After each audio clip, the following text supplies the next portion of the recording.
I have lost the die roll against my opponent, Corselli. I rolled a 2, my opponent rolled a 6, apparently. So that's a bummer. This is a bummer of a hand, but I'm keeping it. My opponent kept it as well. I like that I have all my colors. Savage Punch is a great card. We're going to be able to play River Rest on 6. Let's just hope that we survive long enough. We have enough morph creatures to be able to probably draw one of them by the time the third turn comes around, so I'm cool with that. And since this format is not guaranteed fast, I'm always fine with a kind of, I don't mulligan that often here. Ooh, which do I care more about? I guess it doesn't really matter either or. We'll gain our life. Maybe opponent think we're going 5 colors, which is always the dream. Always my dream. Okay, no more lands, by the way. I don't want to draw any more lands.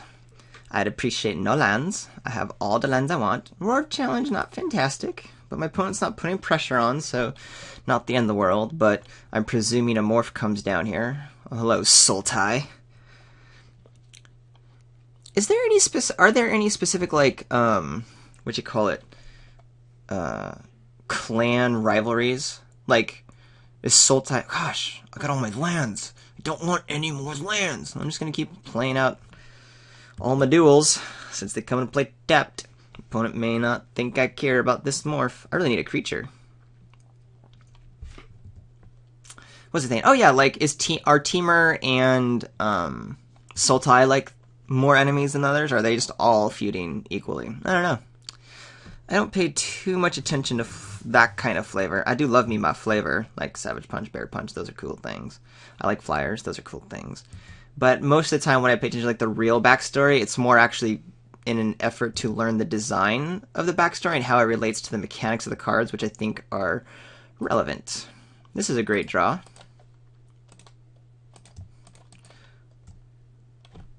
Start getting some of our defense online. Let's see if my opponent, now that there's 5 mana heas, attacks into the Scion. Unless there is a Pine Walker, my Scion can block both of these morphs. Alright. So apparently this is something that matters. It could also be like a Death Toucher or something. For now, I'm pretty okay with just letting the 2 damage come through because my opponent's not bluffing a trick or whatever. So Scion's already kind of doing its job in keeping things alive. I can also start pumping the Scion and then Savage Punching next turn to get rid of something. Question is, which one do I want to get rid of? Glacial Stalker. Okay, how do I want to rock this? I could play the Glacial Stalker face down.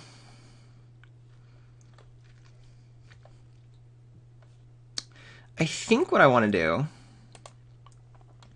is go ahead and pump the Scion 2 times to make it a 4/3.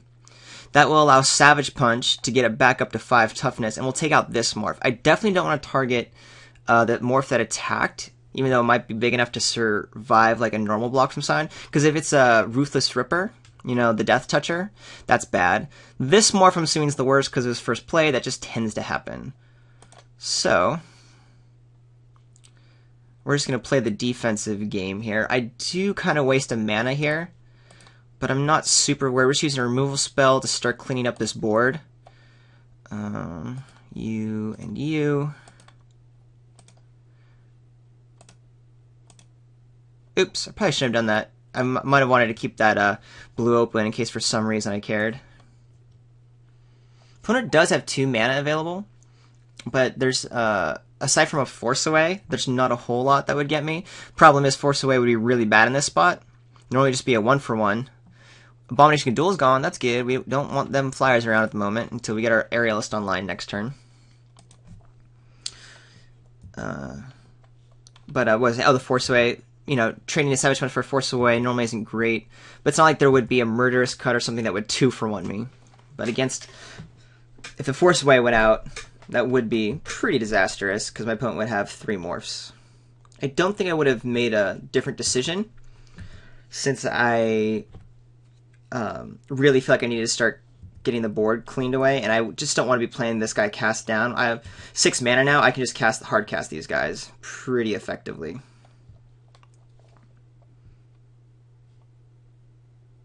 Is there a reason why I want to keep the 3/4 toughness available? I think I'm going to go and play the Glacial Stalker out and offer blocks against this Morph now, in case my opponent does... Actually, I'll put the Scion in front of the Morph now. Force my opponent to do to pay the Morph cost to keep it alive or to flip it. And if it's a Ruthless Ripper, I'm cool with that. Oh, is there Disdainful Stroke? You counterspelling me? No. Oh, Kiru's Spell Snatcher. Now that's a fine card. Talk about 2-for-1 status. Alright, so this is going to be a little challenging to get around. My opponent's going to have a 4/5 next turn. How do I want to deal with this? This Roar is just going to be so awkward. There's no way I'm turning this... no way I'm turning it into the aggressor in the near future. The Aerialist will be nice in order to keep the Kairos Spell Snatcher back. Now my opponent is willing to attack. I'm going to go ahead and go rock out this Morpheus. I'm not worried about it being the 6/7 since my opponent attacked and there's only 5 mana originally.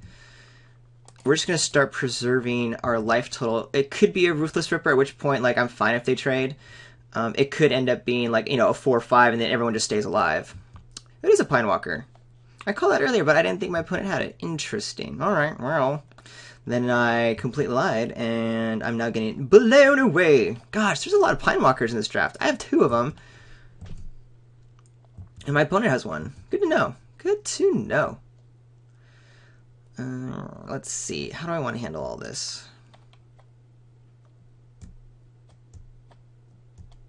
I'm at 12 life. The Sagu Archer holds back, I guess, a little bit more. Not really, because my opponent gets to attack with everything. The River Aerialist at least holds back the Kairos Spell Snatcher, but it can't block either of these guys. So I can take 9, or I can take 8. Of course, I only want to take 8, so we're going to do the Sagu Archer first.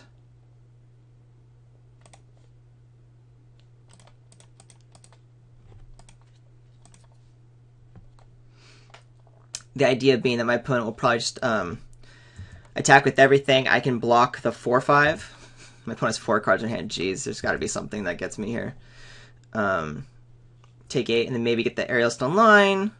Take 5. Nope, that's still going to kill me. So I'm just dead? Basically? Savage Punch! Alright, we're dead. That's 10, 11, 12, 13. Yeah, we're definitely dead. So I was just handed my ass right there. Boink, we're dead. Conceding. Not even close, based on powerful spell and bad blocking. Alright, good to know. I'm eyeing this Kintree Warden, which seems to do a whole lot against my opponent. Just a bunch of big, beefy dudes.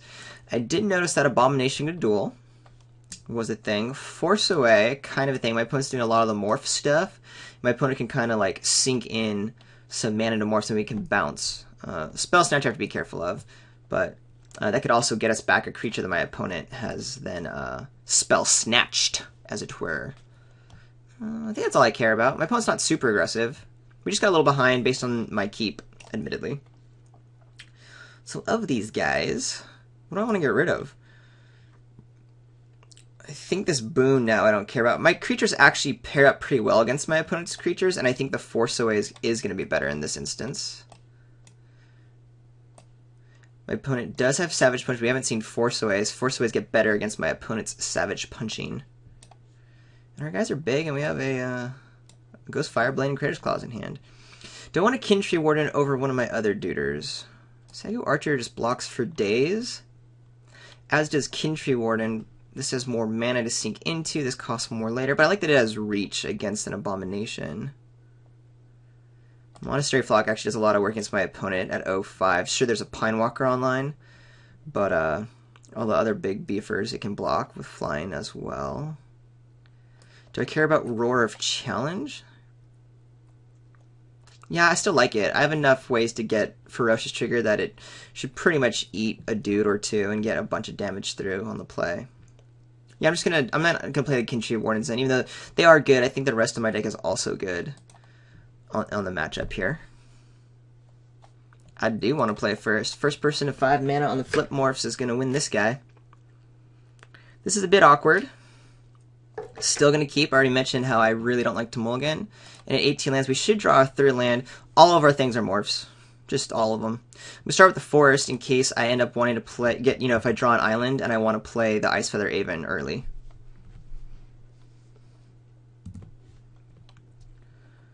Alrighty, so we have a couple draws to get into our 3rd land. For now, we're good. We do have 4 enters the battlefield tap lands, which will not be good. Opponent goes for Archer's Parapet. Kind of good against us, but not fantastic. It helps my opponent draw out the game, but we're okay with that. Alright. This could get problematic eventually. My proclivity for keeping in this format. Showing the downside of that. I'm aware of... Ooh, my opponent has perfect mana. I'm so jealous of you.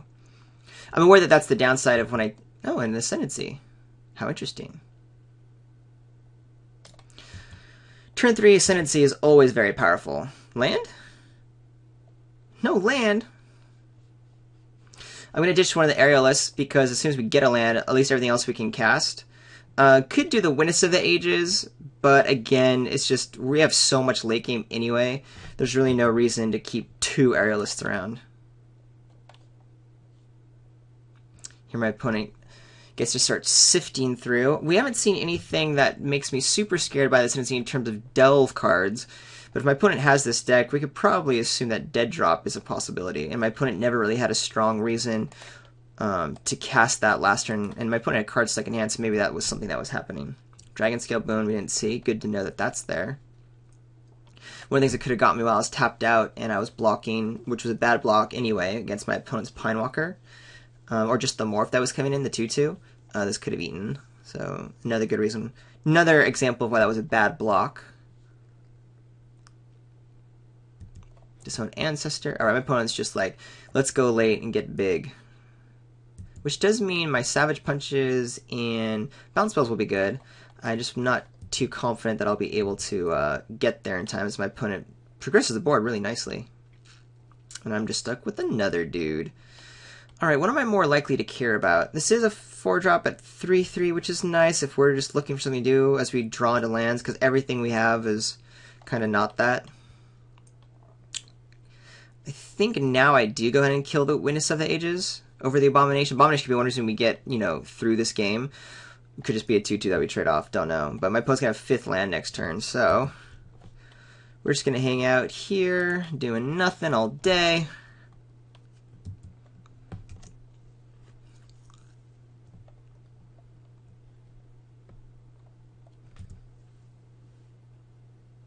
By now, the odds were we would have drawn our 3rd land. If we don't draw a 3rd land next turn, I think it's just going to be too late to bust a move. My opponent can just sink mana into what's on the board already by Outlasting, Archer's Parapet, Morphing, all that fun stuff, and is able to sift through with Sultai Ascendancy for perfect draws right now.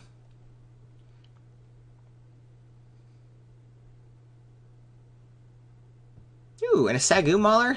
Oh! And any hope I had of surviving this game just crashed to the ground. Hey, look, a Julian.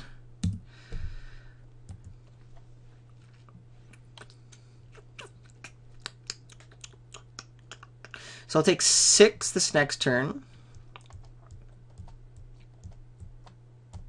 What do I play?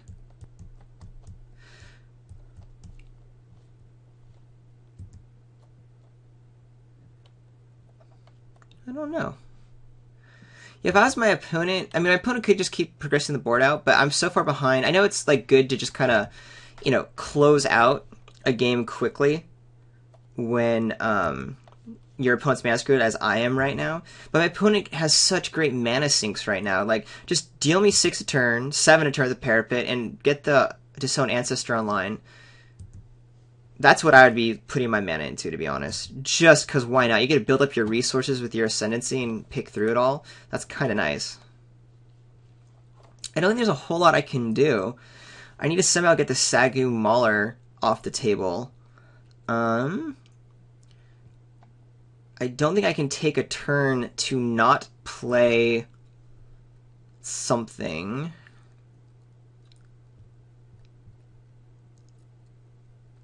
Like the Ice Feather even I can play down, but I have to I'm pretty much forced to put whatever I play face down in front of this morph, which is just going to trade, or probably just get eaten, to be honest. And if that's the case, let's go ahead and rock out the Sagu Archer. Since it's our most expendable. Now that I have the Opulent Palace, the Abomination could conceivably be good at some point. Probably just going to die here, but Morph goes in front of Morph. I take 7, 8, and then my opponent untaps, kills me, I presume.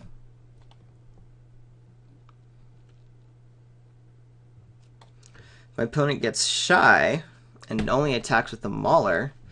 I could go down to 3. Then if I draw a land, I could have enough for double blocks. But then I assume I'm still dead to the... Oh, yeah. Yeah, I don't think I have anything that can get me out of this, but I shall fight on. What's your morph? Pinewaka! I'm so dead. Assumed it was something super powerful. My opponent has Ascendancy, digging through to get all that action on. I'll just concede. There's no way I'm winning this. Oh, bummer, bummer, bummer. Well, such is the world, such is my decisions for keeping those hands, and that's the risk I take. I will be continuing on. This is a Swiss draft, so I will be getting into the next round very shortly. Stick with me, see how the super fun deck continues to play out.